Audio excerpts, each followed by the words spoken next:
Ladies and gentlemen, welcome to Zoom into Wine. It's time for the show and your host, Ian Blackburn. Well, good Major League Baseball wild card Wednesday to you all. Hope you guys are doing well.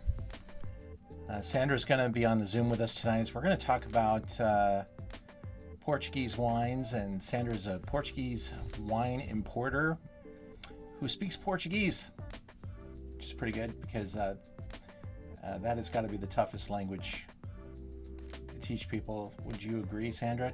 Can you teach me Portuguese? Un pouquinho. A little bit. There's a lot of Spanish in Portuguese, but don't tell the Portuguese that because they'll be like, blasphemy. But yeah, I mean, it's one of the Romance languages. So if you know Italian or French or Spanish or Portuguese, you kind of can understand maybe what people are saying a little bit. So, yeah. Well, it's great to have you to get the correct pronunciation tonight. And we've got a really fun show. I'm just making sure everybody gets on okay here. So let's take a look first, if we could, at who's joining us tonight. I got some great friends on here, and Lisa Test and Wendy, good to see you. Jim Hughes, great to have you, sir. Hi, Jim. And Sue Green. Hi, Cindy Molo. Hi, ladies. Wow, look at that. So here we go. We've got a really fun presentation tonight on what's new and shaking in Portugal. First of all, you know, as a wine importer, Sandra, you've got a day job. You've been in a professional world for a long time. You've got your MBA. You're an educated person. What the hell were you thinking getting into wine importation? Well, I once ran a half Ironman because I was bored with life and I had nothing else to do. So I'm like, let me go do these 70 kilometers of God knows what in the hills of Napa and Sonoma. And that was hard. Almost as hard as importing wine. But you know what? Look, I have a full day job that goes beyond importing wine. I work for one of the big Hollywood producer guys, one of the big studios, and I've been there for almost 14 years, going on 15. And it's fine. It's great. I'm a Jersey girl. I'm fully Portuguese. I grew up fully Portuguese. I grew up with food and wine and all the things and the people and sitting down at a table for like 10 hours and not getting up, and your meals sort of like they melt together and everybody comes and goes and it's great. So, I pretended to be a Hollywood gal for a long time, and then I realized that, that wasn't working. But then, I guess to handle the stress of everyday Hollywood, I was like, I'm going to go and pick up a bottle of wine. And I had no idea what I was picking up. And I will say that my first wine was a white Zinfandel. Whether or not you consider that to be wine is it's up to you. So I started drinking. I started asking myself, what is this? Why is it? Where can I get more of it? How does this happen? And then I just went down that rabbit hole. And part of that rabbit hole led me to you, Ian. So I had a couple of classes with you. And originally I wanted to open up a wine bar because, why not? Who doesn't like to have a friend who has a lot of wines and they can go and drink with them? But I specifically wanted to be Portuguese because I'm Portuguese and, we just grew up around wine. Wine was at the table every day.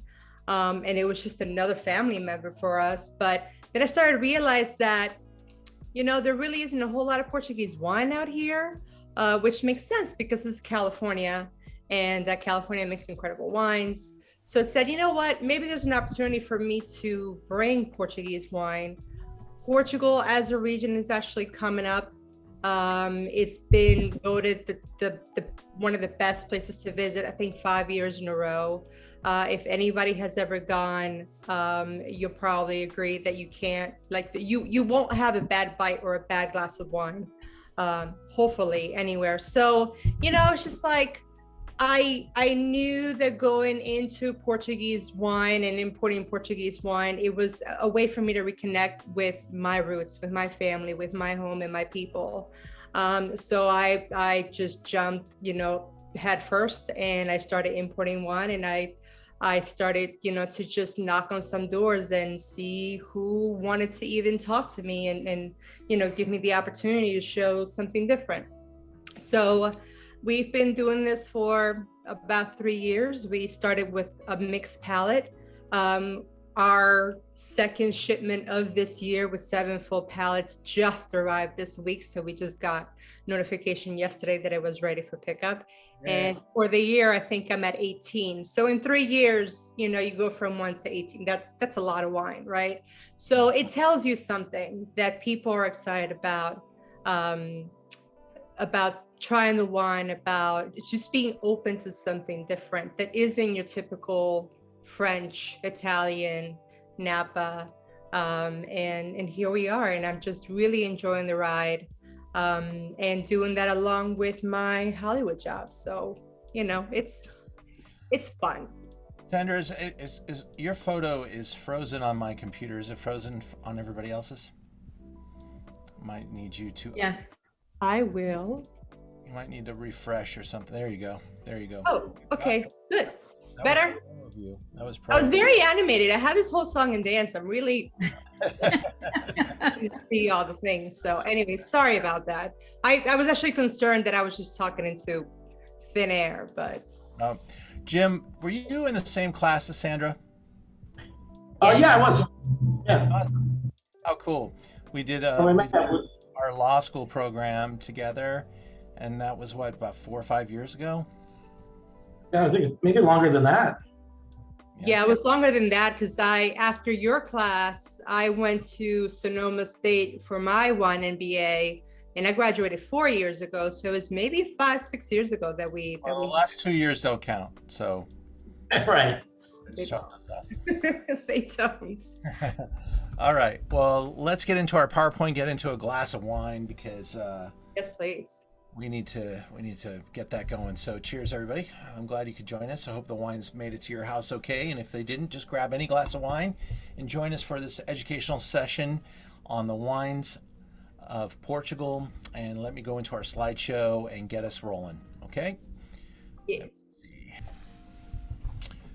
So here you are, and 3 of the wines that we're going to try tonight. We're going to get started with this beautiful white wine, Alvarinho.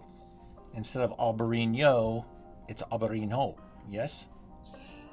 Well, it's a different kind of ño. In Spanish, you have the N with the little squiggly line, so that's a ñ sound. In Portuguese, you have the NH, but it's still the ñ sound. So it's same pronunciation, different spelling. So it's still Alvarinho. I think the Spanish, they just say Alvarinho, and the Portuguese would just say Alvarinho. So yeah, but it's still the ñ sound. So you were close. You were close. All right. Well, thank you for that. Yes. And I'll let you take it. This is your slideshow. So what do you want to tell us about?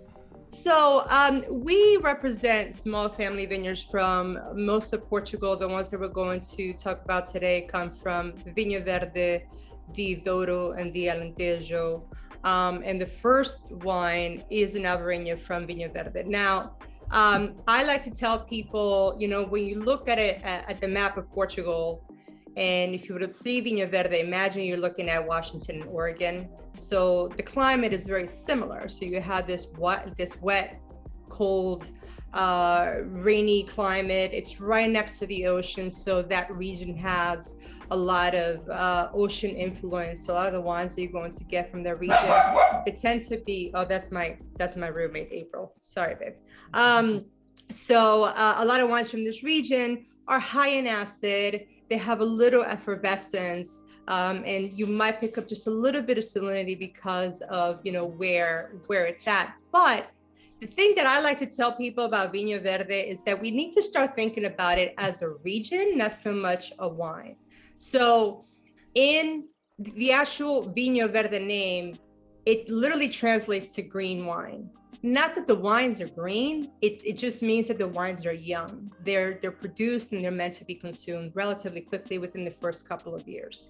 Yeah. However, Vinho Verde is creating some wines that are worth aging. You're not going to be aging them for 15 years. But for example, the Alvarinho, if you want to go to the next slide, it's produced in the very, very top north of Vinho Verde. And this wine for me, just, you give it a couple of years and it just ages beautifully. So stop thinking about Vinho Verde as what I think a lot of people here in America have been seeing Vinho Verde as, which is sort of like this cheap, throwaway, little frizzy wine that people just forget about.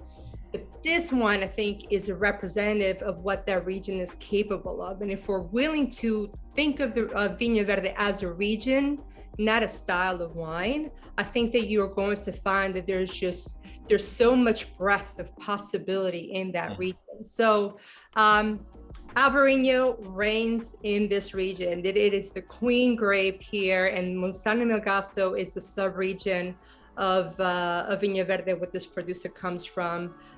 Is an incredibly fragrant grape. It has some complexity. There's some citrusy aromas. It's just really beautiful. That wine just keeps evolving. If we go to the next slide, I can introduce you to the people behind this wine.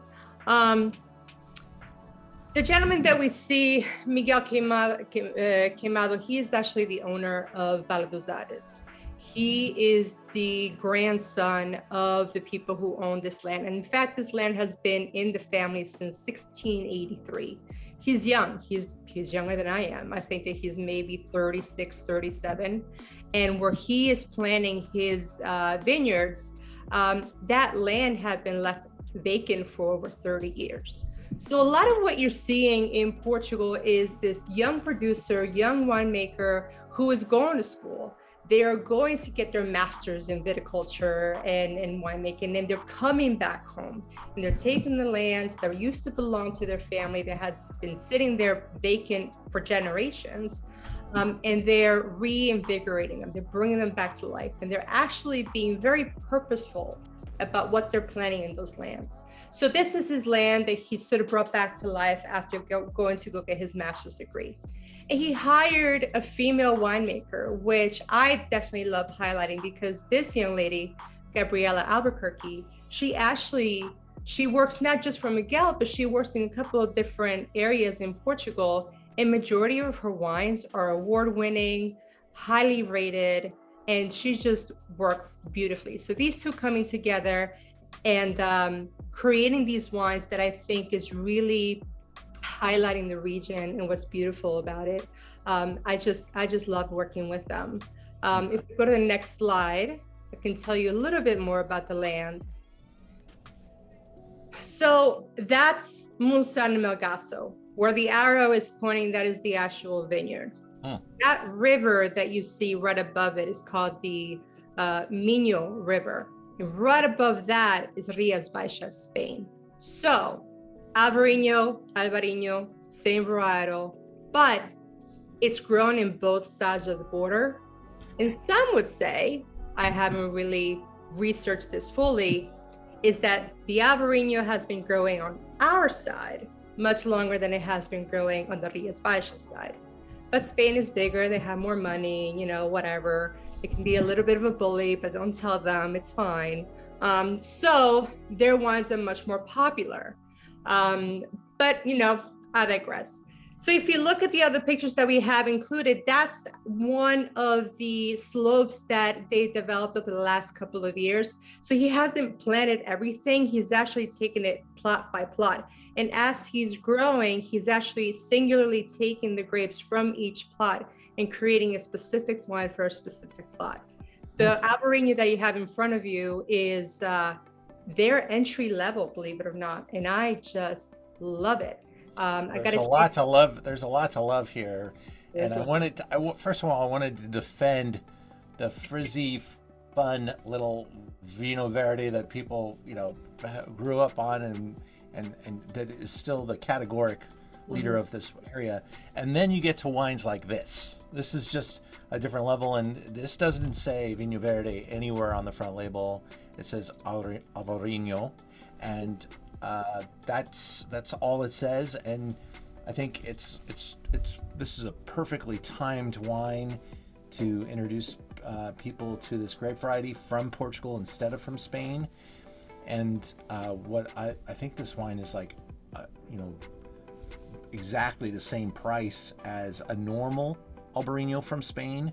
So you're really, working with a stacked deck here. You've got a great wine that comes in and fights with quality, and is just beautifully done. And I love this version. Yeah, and this is the darling in our portfolio. I've taken beer drinkers and I've made them into wine drinkers with this wine, which I love.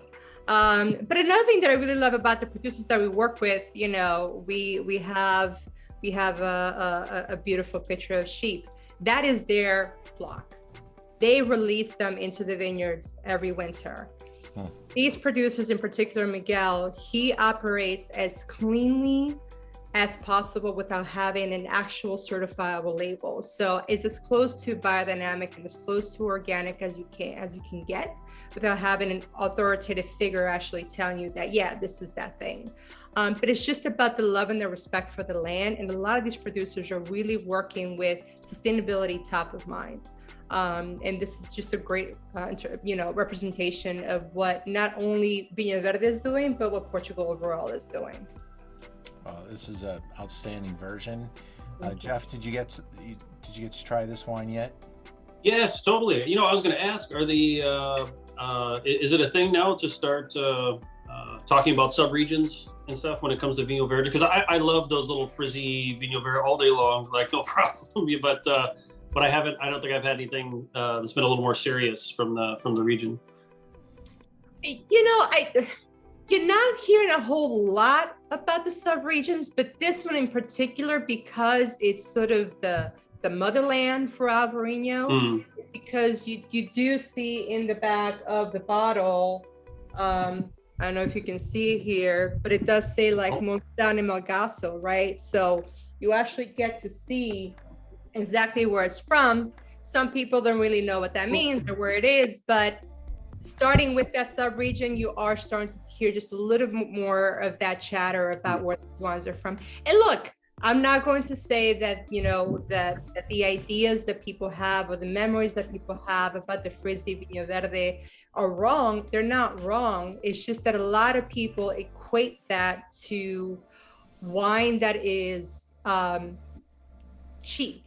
And I started, this is one of the first wines that I started working with. And when I walk into a place and I would say, hey, this is an Alvarinho from Vinho Verde, they were not accepting of the price point because they were expecting something that was much lower. So it's like, how do you let people understand that what they used to think is something that's really cheap, there's an alternative to that, right? So there's a place for everything. I'm not saying that it's wrong. I'm just saying, just allow yourself to open up your mind to what you can find from this region. All right. Yeah. No. Don't be bringing up the price of my Vinho Verde too. I will try more. Thank God it's cheap. For now. For now. This has got a little bit of a video here. Should we play that now, Sandra? Yeah, it's about 4 minutes. I think it's 4 minutes long, and it's just like a really pretty video. If you want to cut it halfway through. Why don't I put I'll let you talk on top of it, and we'll just watch it in the background. Okay, sure. Cool. And is this by the brand? This is by the brand Santo de Seixo, which is actually the producer of the last two wines, the two reds. Okay. They're really showcasing the Douro Valley. And this is a family organization. There's two families that came together in 2010, and they wanted to make the best wines in Portugal. So they started buying fruit here and there of high quality and creating their own. Recently, in the last couple of years, they actually acquired their own Douro vineyard. which we're going to start to see here shortly. In the next year or so, we start to actually bring in wines that come from that particular valley. But one of the things that I want to highlight, because these two producers sort of mirror that, is that when I take all of my producers and I plot them on a chart, all of these guys started right after the Great Recession. So Miguel Queimado, he went back to his grandparents' land in 2006. He started planning, but it wasn't until 2013 that he actually started the company. Santos y Seixo started their company in 2010. So at a time when the world was reeling and everybody was pulling back on investment and everybody was scared to do really anything, Portugal started investing in themselves. They started looking and they say, okay, what do we have? How can we get out of this? And a lot of my producers started between, 2008, 2013. And I think it's just really indicative of the Portuguese spirit where, we're laid back kind of people. We work really hard, but we're very passionate. We're very proud. And Portugal was actually one of the few countries in the European Union that was actually able to come out of the recession in the black early. Whereas if you think about Greece and Italy, they took a little bit longer.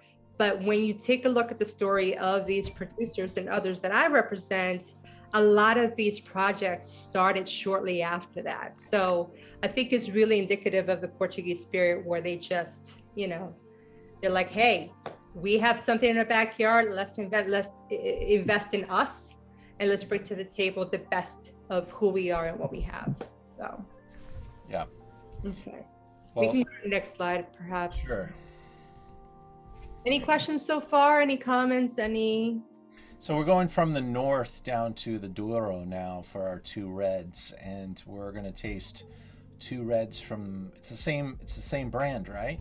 It's the same producer. They have a couple different labels. We're going to start in the Alentejo first. That's Pedro Seixo, which is one of the two who started the company. He's an incredible guy, and it's really a passion project for him and his employees. But they're really growing at an accelerated rate, and it's just incredible what they're doing down there. So we'll go to the Alentejo down to the Duquesa if you want to take us there. So the Alentejo is southeast of Lisbon. If you see the little star, at the lower third of the map. Alentejo is very much like California. It's dry, it's hot, it's sunny. So the wines coming out of there feel similar to wines from California.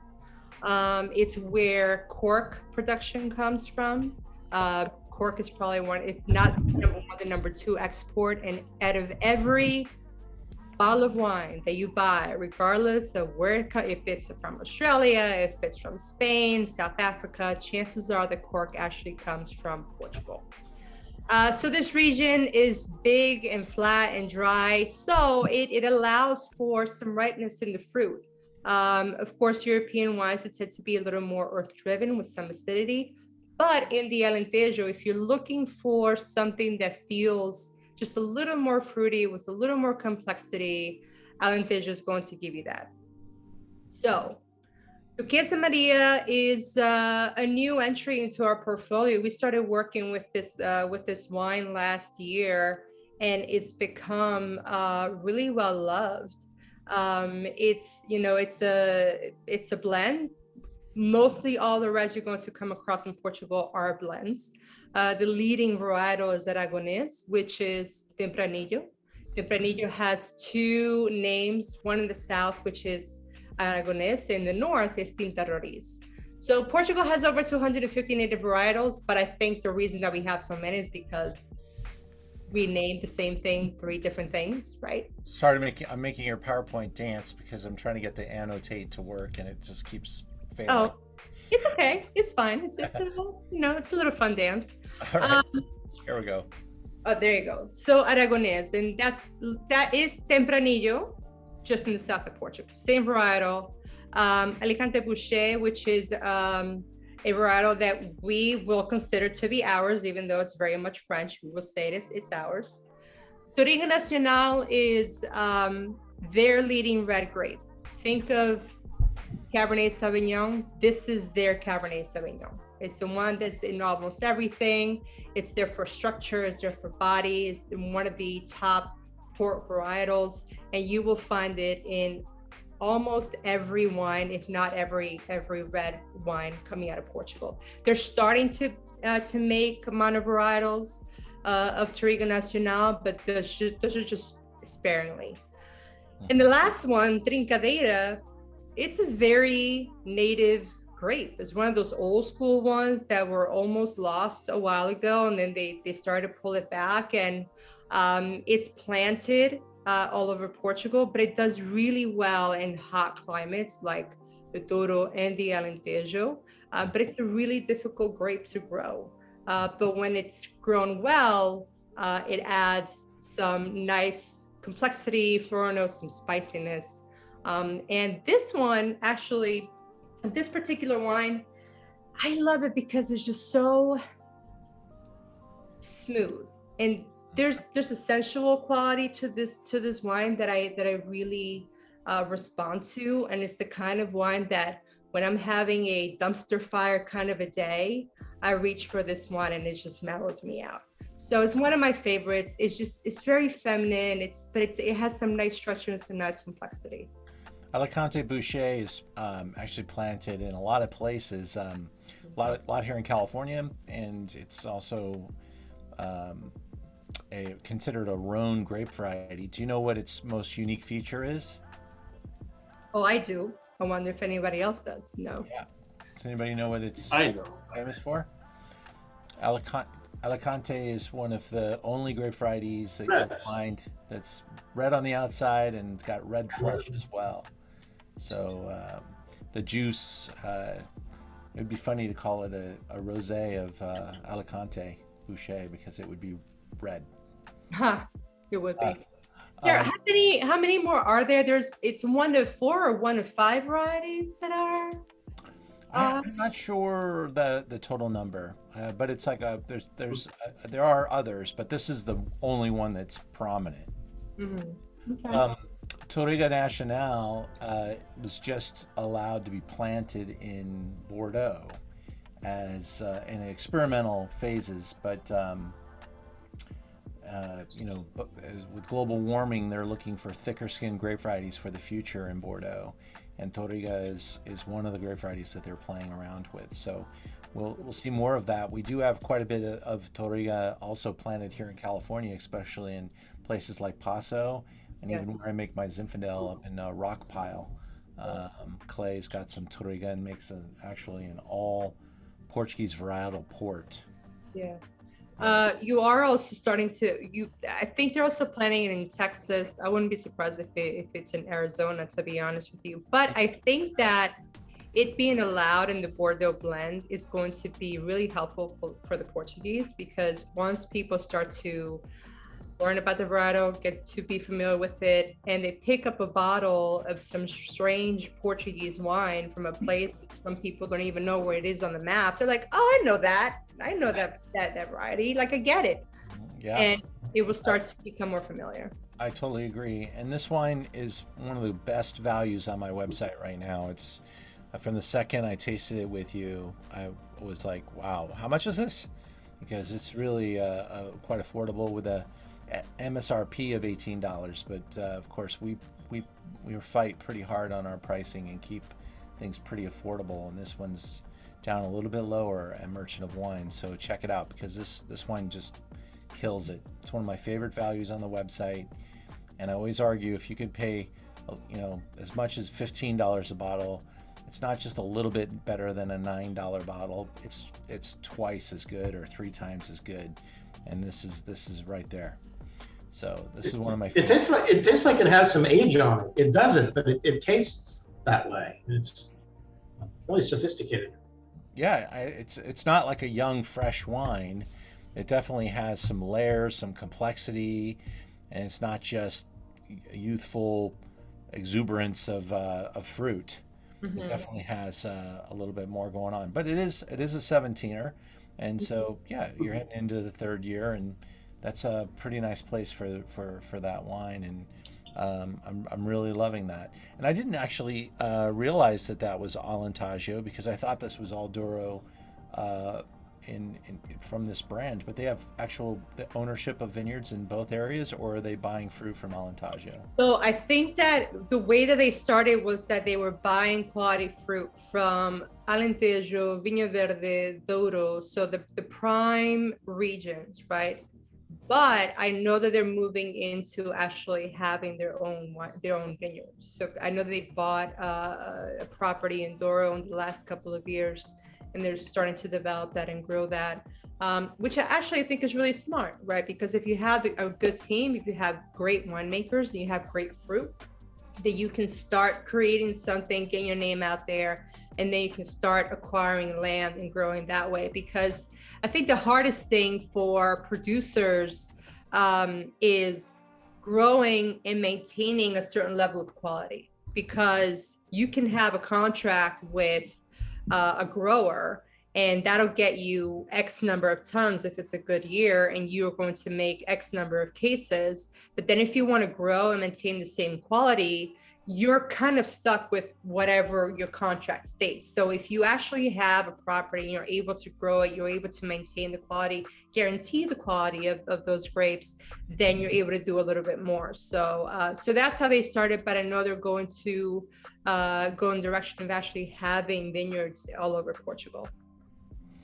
Well, our third wine is yet as much as we like wine 1 and 2, wine 3, the Perspectiva. It is it's a nice step up. You can correct my pronunciation, please. Yeah. No, the perspectiva or perspective, right?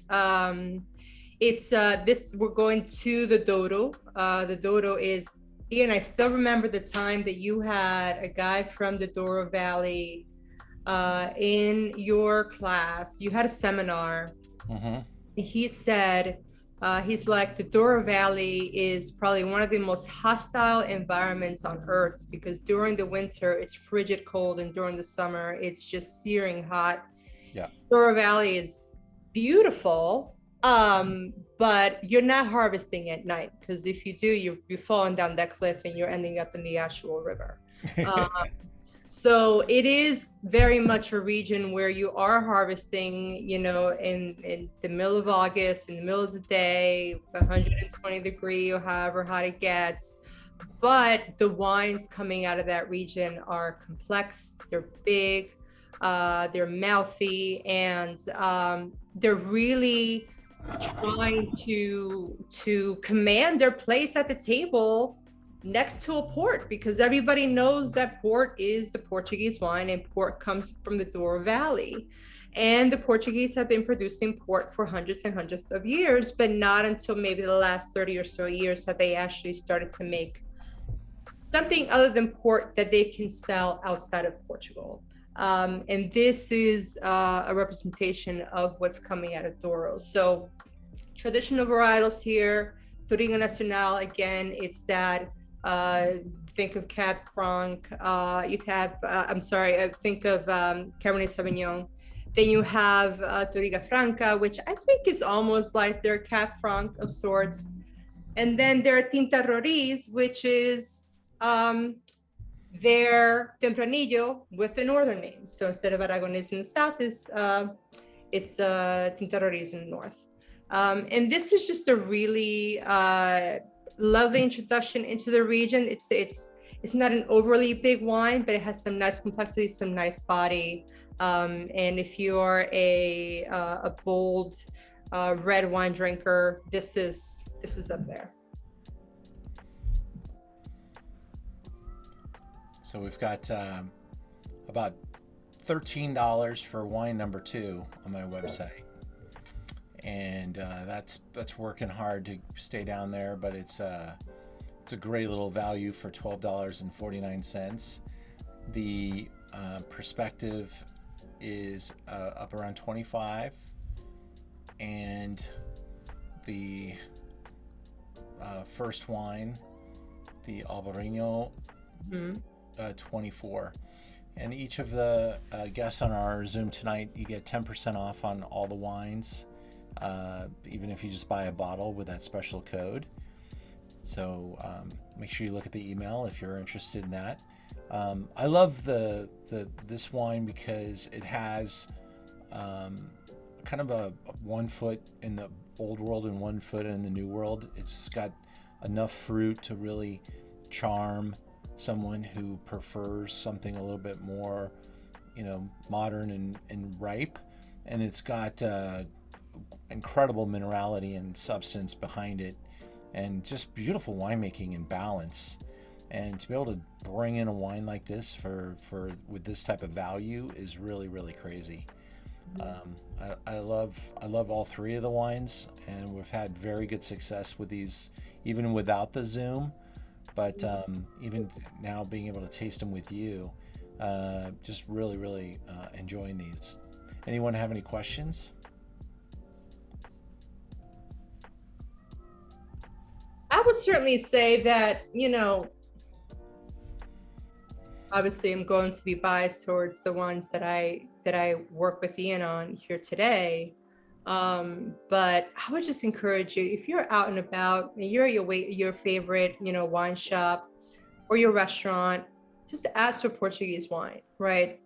The beauty of Portuguese wine is that they always, to me, taste above their price point. They punch above the belt. They're incredible value for the price. And, when you start thinking about, there's a whole generation of wine drinkers out there who love the fact that their parents were drinking Napa wine, but it might be out of reach for them, right? Or, if you want to just do something different, if you want to just, explore beyond the borders that try something new, I certainly encourage you to try these. You try these and take them home with you, and they would love to be at home with you. But if you're out and about, I just encourage you to pick up a bottle of the Portuguese wine, and hopefully they will be as good as what you've had, here today. So I really appreciate your time, and it's just, I love it. Like I said, these are my people. This is my land, and I just want to extend a little bit of me to everybody out there, and I appreciate you going on this journey with me. So you got 17 pallets today? I got 7. I had 11 in June, and before that order got here, I was already placing the other one. And I was reading something a couple of months ago. I think it may have been like in The Economist, and it said that 18 months ago, not a whole lot of people knew what supply chain was, but now everybody knows what supply chain is, right? Mm-hmm. So, as much as I wish to say, hey, I ran out of something, when I have it here next week, at this point, it's taking me 6 months to receive this stuff, right? So, it's fun. It's fun just trying to figure out where in the world your wine is. One of my producers gifted me a child size, a Balthazar size bottle of wine for my and my husband's wedding. We got married about a week and a half ago, and I was so giddy. I was waiting for this bottle to get here because it was massive, and that's what I was going to serve, and it just didn't get here. So we'll wait till it gets here. We'll open up for all our friends. So yeah, but it's fun. It's fun. But either way, we're here and we're excited for the future for sure. Well, you should be. You're representing some really fun wines, and getting a nice jump on, the competition, being able to be in the Portuguese segment, because I don't see the big distributors having big positions in Portugal yet. Well, what's happening right now with Portugal is kind of what always happens, where the big brands start acquiring outside of their zone the smaller brands, or starting to import, other brands from other parts of Portugal, and they're putting their name on it, whether it's a port style wine that you've heard of before, or maybe they're making line extensions, doing dry wines where they never used to. And so it's really starting to happen for the Portuguese world, and we're getting more and more restaurants for you to work with too. There are some new places like our friends at AOC, who have always been a great wine bar destination. They're really taking some bigger positions in that category. They've got a new hotel opening up, right, Sandra? Yeah, so Proper Hotel downtown LA is opening up in the next couple of weeks, and it's a Portuguese themed hotel. It's not just Portuguese, but I think you're really looking at the Iberian, Mediterranean culture and cuisine and food. So we were very lucky to place, I believe it was 5 wines with them, and they're going to be opening up in the next week or so, and we're actually planning a Portuguese wine dinner in November. So hopefully we might be able to extend the invitation to you guys. But another thing I want to mention is that some of the really big distributors are actually acquiring some smaller distributors that have been working in Portuguese wine. Southern Glazers just acquired Epic a few months ago, maybe a year ago. So you are going to start seeing some of Portuguese wine out there on the shelves. And, gosh, if you see something, if it looks good, just buy it, try it. Chances are it's not going to cost you more than $20, or 25. And even then, I think it's just going to be an incredible value for whatever you're paying for it. Well, one more time, we're going to revisit these numbers because I just looked inside to make sure I'm giving you guys absolutely the best price, and I took a couple bucks off of each one too. So we got some more of this wine, Sandra? Yeah, we have some more of that in stock, and just so you guys know, Ian really encouraged me to give him the best deal that I could give anybody. So he is the best deal in town. I think he may owe me a dinner. I twist your arm pretty hard. So, just saying. Yeah, I took a couple bucks off of this one too. So, and then you could still take 10% off with your discount, and that way you guys get just a sensational value. And pick the wines that you like. If you get to 12 bottles on our website, there's always a $10% discount. And then I just want to share with you a couple of the projects that we have coming up on our Zoom. Next week, we're with my friend John Baccio. Some of you may know him from one of our law school classes. He's been a great teacher and a great friend. And he's working for a really cool importer as well. And we're tasting a couple of their really cool champagnes, D-Bolt, and we're gonna let John tell us all about these wines, D-Bolt and De Hoors. And these are really, really good brands, and I love these wines. You're welcome to join the Zoom for free, but you could also pick up the 2-bottle set and taste with us, or just buy one of the wines off the website if you are doing it by yourself. We've got a dinner coming up at Alexander Steakhouse, one of the more formidable steakhouses in Los Angeles, and we're doing it smaller style because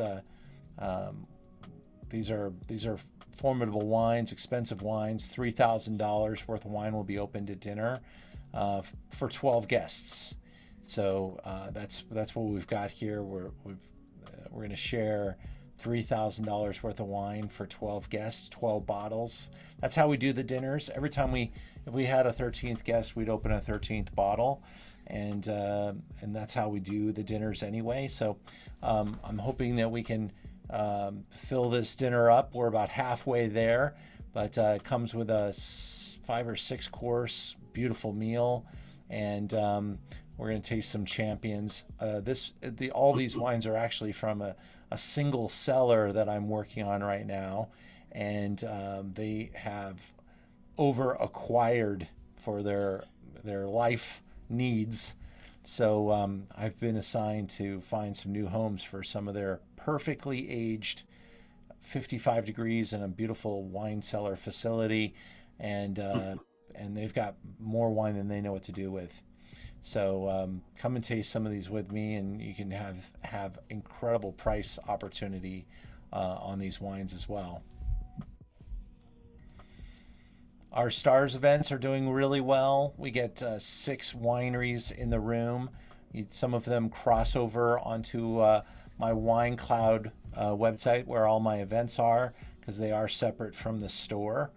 But we're going to be hanging out with my friend Piero in Chiesa del Rocata. He is with his family owns Sesacaya, and he decided to make wine in Patagonia. So we talked to some of his friends and got some incredible experts together to help him make some really amazing wines. And if you saw our email today, the Chardonnays were consulted on by Rouleau. So we're talking about world-class efforts here, and we're going to taste some of the best wines in the world from Chakra. We're going to have wines from Judd's Hill. We're going to taste a nice California Malbec, and we'll taste an awesome Argentine Malbec in this session. We're going to taste some Carmenere with this guy's a total stud, Aurelio Montes of Montes Alpha. This guy is just incredible. And then we'll go up to Santa Barbara, hang out with Benjamin Silver, have a little Cabernet Franc with Benjamin, just one of my favorite people on the planet, a super nice and intelligent guy and super passionate. And then we'll go and taste some Valsecchi. I don't know if you've ever had the Valsecchi wines, but these are really incredibly complex efforts in the Malbec category. And we're going to carry these wines very shortly. They should be here for us to be able to put them on the website. They're here for the event, but their containers were held up too. So and then we'll finish up in Chile with this benchmark Chilean blend, 96 pointer. I think I added this up. It was about, I don't know, $300 worth of wine. So if you want to join us, you can do the bottle set for $219, or you can just grab a tasting kit for $39. And that's how we do it with Stars. We love having a big audience for those events, and we have a couple of them this month. Today we put our Merlot event on what we call a flash sale. We really need some big numbers. We've got so many great producers on. In fact, there's 7 producers on the Merlot event now. And so $29 for the Merlot flight, and we're going to taste over $600 worth of Merlot, including hanging out with the family that owns Ariata, Duckhorn, Rutherford Hill, CV, which is made by Philippe Melka. This Sullivan property, I'm very personally involved here, and this is their $250 J.O. Sullivan Founders Reserve, just a statue of a Merlot, and that's included. And then we'll hang out with Truchard and St. Francis Reserve. We're going to taste this is one of the pioneers in the category, St. Francis, the House of Big Reds. And so we've got the $600 set of wines you can taste for $30. That's a pretty good deal.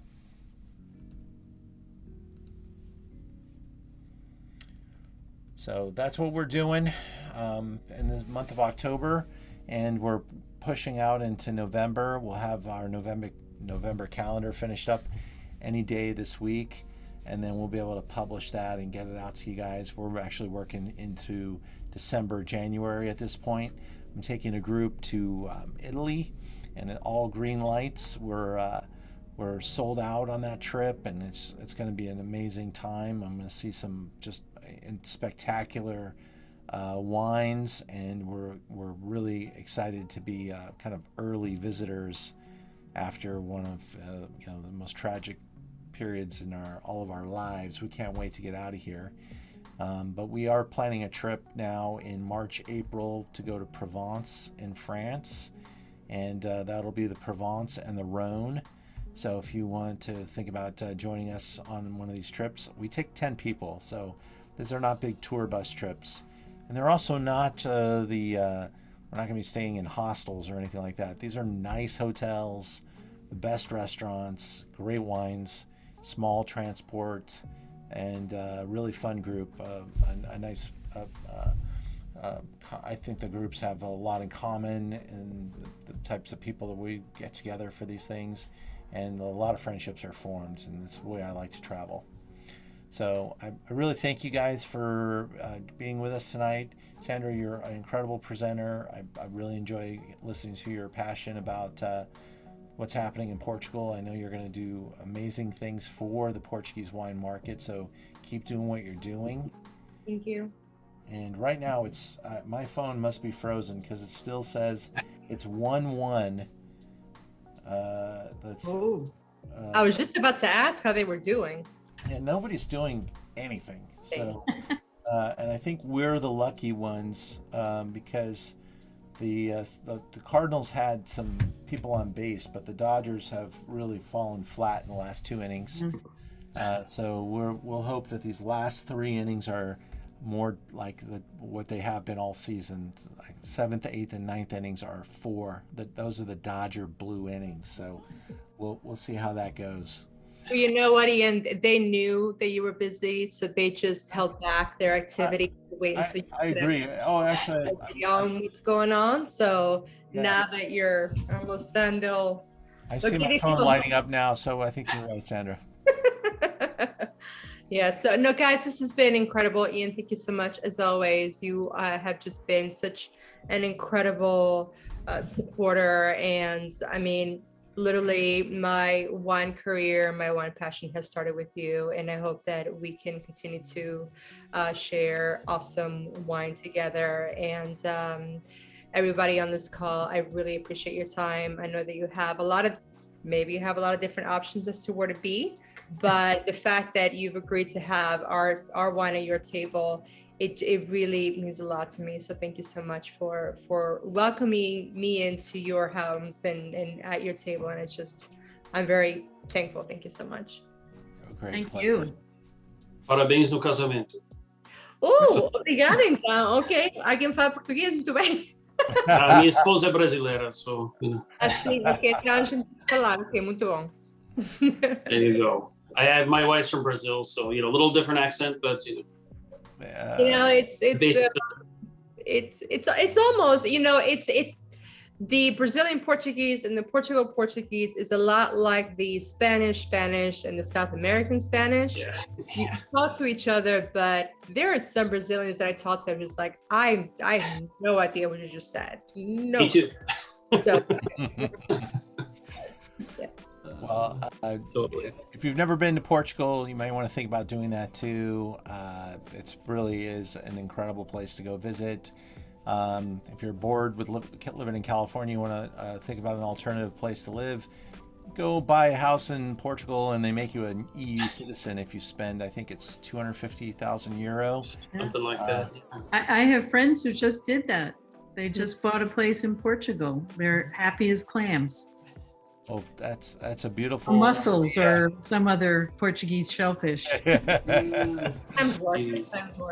And yeah, maybe you and I can plan a Portugal trip, for your folks. So I'd be we got really close a couple of years ago and it didn't happen for us. So we'd still like to do that. I've never been to Lisbon or the Alentejo. I have been up to the Douro, but Alentejo is where we all want to go. Yeah.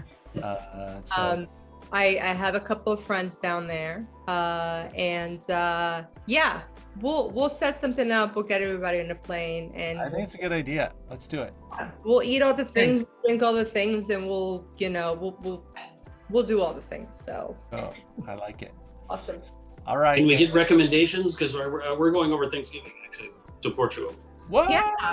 Yeah, absolutely. We You are. know what? Drop me a note, Ian, if you wouldn't mind sharing my contact. Yeah. Just Jeff forward me something and I'll Okay. send it right over to her.